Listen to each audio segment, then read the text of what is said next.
What's up? Welcome back to Nowstalgia. Dave here with a review of For All Mankind Season 4 back on Apple TV Plus. It's been about a year and 3 months since Season 3 came out last year.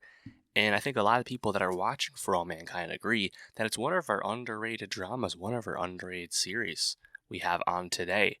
Really compelling as both a sci-fi show about space exploration and alternate history, as well as a great workplace drama. Sometimes it's a spy or political thriller. A lot of compelling parts about For All Mankind that has almost been like a little engine that could in terms of getting like popular appeal. Obviously, it has a big budget and backing behind it because of Apple, but it's continued to grow in estimation as it's come out. And I think a lot of people often will point to season two, and specifically the season two finale of when the show really climbed to new heights. And I thought season three was good, although there sometimes are pitfalls with For All Mankind, where the series will, because of its ensemble nature and its kind of broad galactical appeal, right, all over the place. We're on Mars, we're in Russia, we're in the United States, etc.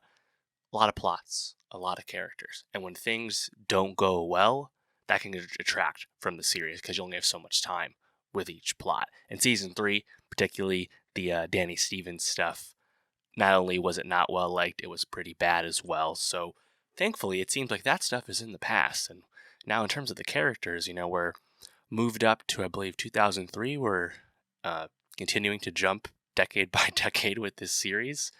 And seems like we'll be spending time with the Happy Valley Mars moon base, jointly operated by the United States, the Russians, and the North Koreans, as well as time in the United States, specifically Houston, and at NASA and whatnot. And then also there's a new storyline with Margot in Moscow, in Russia. So I think what's also promising about the season four premiere is that the show is finally acknowledging the age of our OG characters that are still around from season one, particularly Joel Kinnaman's Ed Baldwin and also Daniel Poole. They both look old.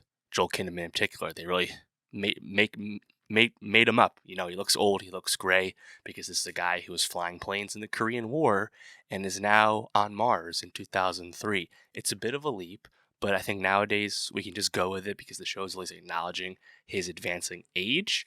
And that seems to be actually an intriguing plot point with the series now, where the whole "why the fuck is Ed still on Mars" thing is a kind of major concern of many of his characters, including his daughter, his coworkers, etc. So I'm looking forward to seeing that. But of course, now that we know Danielle is going back out of retirement, going back to Mars, we're going to see her butt heads, presumably, with Ed over his standing and whatnot. I think that'll be pretty cool.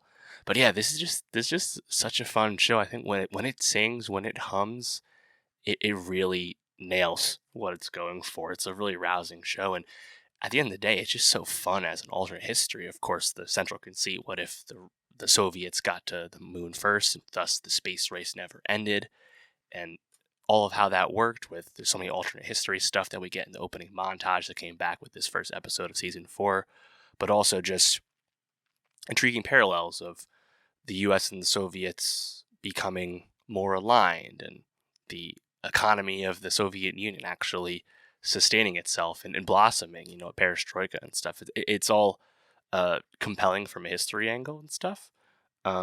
This time around, via that montage in the beginning, we learned that Jodie Balfour's Ellen actually got reelected for president. Of course, that was a huge aspect of season three, but now she is in fact off the show.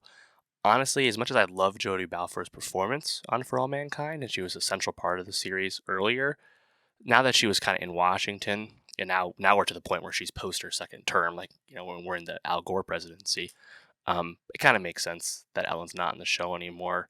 Kind of focusing on space stuff first, probably the best choice for this show to focus as best as it can, despite having a lot of storylines. So I'm okay with the change, even if I'm sad to see Balfour go.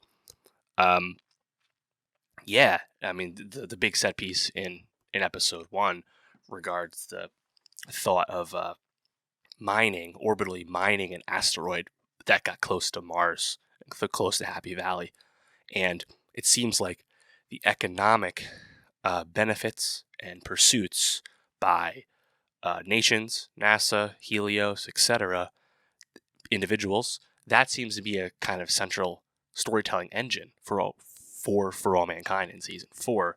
And we of course look no further than a new character played by Toby Kebbell, who is basically going up on a Mars mission to get paid, just to find success in his life.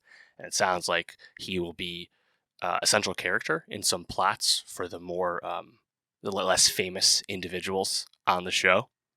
He's basically just playing like a grunt type character, right? So that'll be interesting. I'm curious how that goes. Back in NASA, Aleda seems to be struggling with PTSD following the bombing at NASA from season 3. Curious to see where that goes. We know Edie Gaethje's dev character is no longer at Helios, but he's still on the show in a main role, so we know he will be around. You have to imagine Ed's continuing refusal to come home and leave Mars. That'll be a big dynamic, I'd have to imagine. This is a show that's so good at doing set pieces, but I also think like the drama of these characters that we now spend a lot of time with, especially someone like Ed, who we've been with since season 1. That's pretty great. But also, to this show's credit, the ensemble has continued to evolve as the show's time has, literally jumped decades. So that, I think the show just really needed to do that, right? Where it manages its ensemble well. So I'll be curious, like, this is not the last season of For All Mankind. It's probably the last season of Ed and Danielle, because like you can't continue to advance the show to the 2010s without them being in their 80s, right? Or their late 70s, whatever. Like it's getting beyond the pale. So we'll see what happens. I mean, the way the accident with the asteroid went, where we lose Sergei, I believe his name is, the Soviet cosmonaut who became close with Ed, of course, who we spent a lot of time with in season 3. Losing him when everything goes wrong with the intent to move the asteroid in. I was actually starting to think, are they going to kill off Ed Baldwin in his elder age right here in the premiere? As a big shock, they didn't, but I was starting to think that, and I wouldn't be shocked if something like that does eventually happen. Yeah, man, I just think the show is such a blast to be with, and I'm very curious to what extent the Margot in Russia stuff goes, because of course in the season 3 finale we realized that Margot, with the help of the KGB, faked her death in the NASA bombing and then ran off to Russia, basically, in a sense protecting herself from being exposed for leaking information to the Soviets, which is technically treason, even if she wasn't trying to be treasonous per se.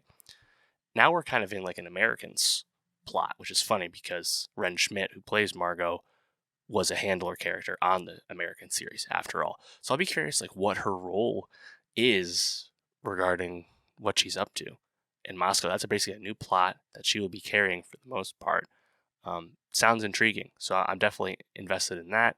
And just spending time on Mars, obviously, like the core sci-fi stuff of all of this, I just find broadly appealing and fun to be with in general. The effects and the set design is all pretty strong. The Apple budget is paramount and noticeable, which is great. So I guess for us, the big question is, how does the Toby Kebbell stuff go? Because it sounds like he's going to be a pretty strong force on this season. So we'll see.